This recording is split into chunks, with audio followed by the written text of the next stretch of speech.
இன்றே டவுன்லோட் செய்து உங்கள் ஃபேவரட் ஷோக்களை என்ஜாய் பண்ணுங்க. மொத்த அழகையும் நீயே குத்தகைக்கு எடுத்திருக்கிறாய் சம்யுக்தா.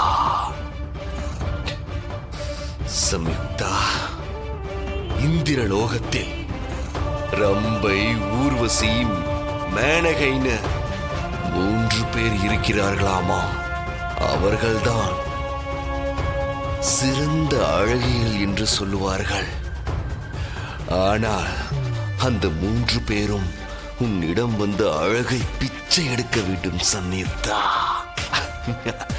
அந்த பௌர்ணமி நிலவு வானத்தில் இல்லை, என் பக்கத்தில் தான் இருக்கிறது.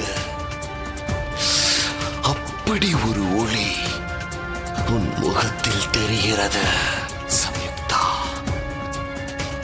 உன்னிடம் ஒரு விஷயம் கேட்க வேண்டும், கேட்கட்டுமா?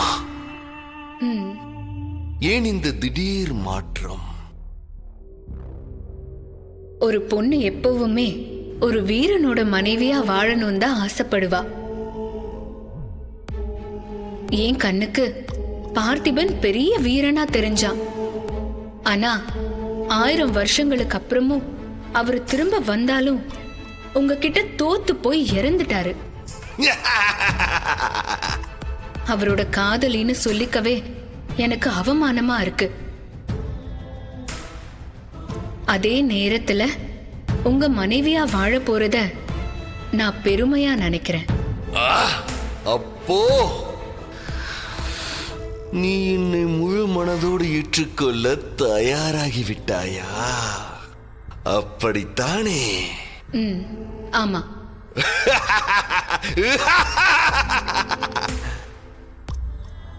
ககுபர் உன்னை இந்த அறைக்கு வர சொன்னதுக்கான காரணமே என்னுடைய 1000 வருட பசியை தீர்த்து கொள்ளத்தான்.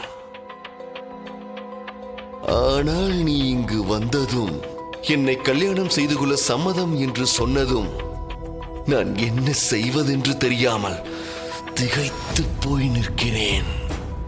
இருந்தாலும் நான் உன்னிடம் ஒன்று கேட்கலாமா?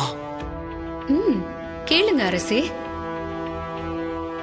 திருமணத்திற்கு பிறகு நமக்குள் நடக்கும் முதலிரவு சடங்கை இப்பவே வைத்துக் கொள்ளலாமா? அதற்கு பிறகு திருமணம் செய்து கொள்ளலாம். முறைப்படி ஒரு வீரனோட மனைவியா இருக்கணும்னு தான் நான் ஆசைப்படுறேன். பௌர்ணமி ஆரம்பிச்சிருச்சு. நீங்க என் கழுத்துல மாலை போட்டு நானும் உங்க கழுத்துல மாலை போட்டுட்டா அதுக்கப்புறம் நான் உங்களுக்கு முழுசா சொந்தமாயிடுவேன். அது வரைக்கும் காத்திருங்க.